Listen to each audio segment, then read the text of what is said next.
All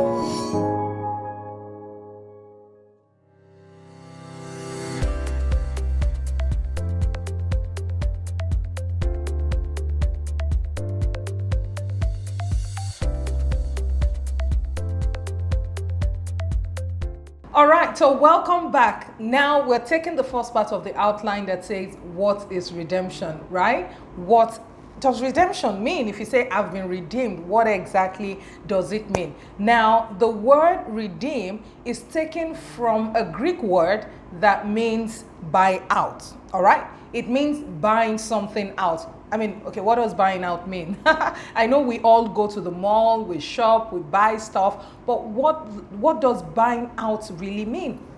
Okay, so I'm going to give you an instance of a practice that used to exist many years ago, whereby, people who were not so financially empowered, will go to rich people in the society, in their communities, in their villages and all of that, and say, you know what, I want you to loan me this amount of money.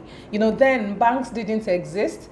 And we all know that in the current bank system or current financial system, when you go to the bank for loans and all that, depending on the significance or depending on the amount of money you're borrowing from the bank, they will normally ask for a collateral. So back in the days when there were no banks, what happened was the less financially favored, people who had who were not so financially buoyant, will go to the rich people and say, you know what, I want you to please loan me this amount of money, and I would like to maybe give you my first son as a slave in exchange for that money, such that when I finish paying back my loan, I can have my son back. So that was the kind of arrangement. And so you had the concept of slavery. That was where slavery, one of the things that made slavery very popular back in the days.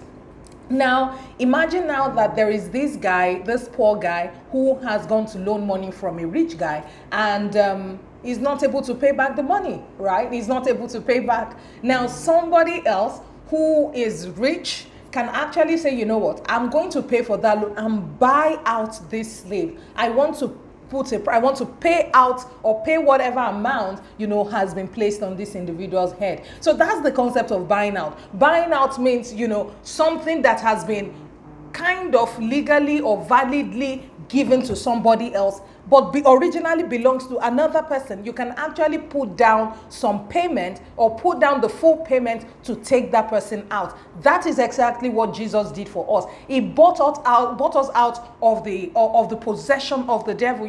When Adam fell in the Garden of Eden, what happened was he sold us out. We became sold out to the devil. We became the devil's property. We no longer belong to God. We were lost. We belong to the devil. Now, Jesus came and he bought us out. He bought us out with his life. And so that is what redemption is, buying out. So it also means to set free or to gain possession of something. It speaks of a purchasing of an item or, of something that had been previously sold. So what this particular explanation helps us to understand that is that there was a spiritual transaction at the time Jesus died on the cross of Calvary for you and I. What he was actually doing was making a payment to buy you, from that slavery, right? So we were sold out, but then Jesus bought us out.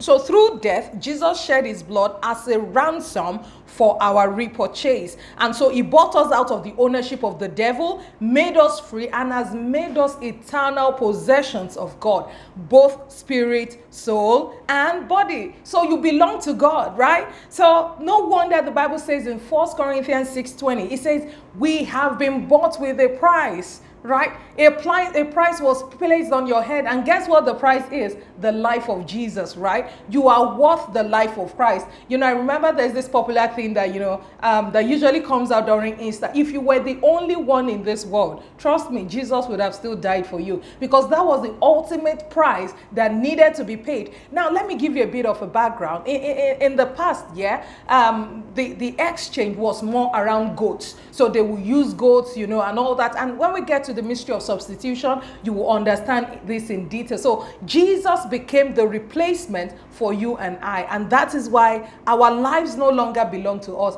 We belong to Christ. I'm sure when you get, look through your manual, you'll be able to refer to all of the scriptures and read more, in more details, everything you need to know about redemption. So we'll be back shortly and we'll be discussing why redemption. All right, till then, make sure you stay safe. Bye for now.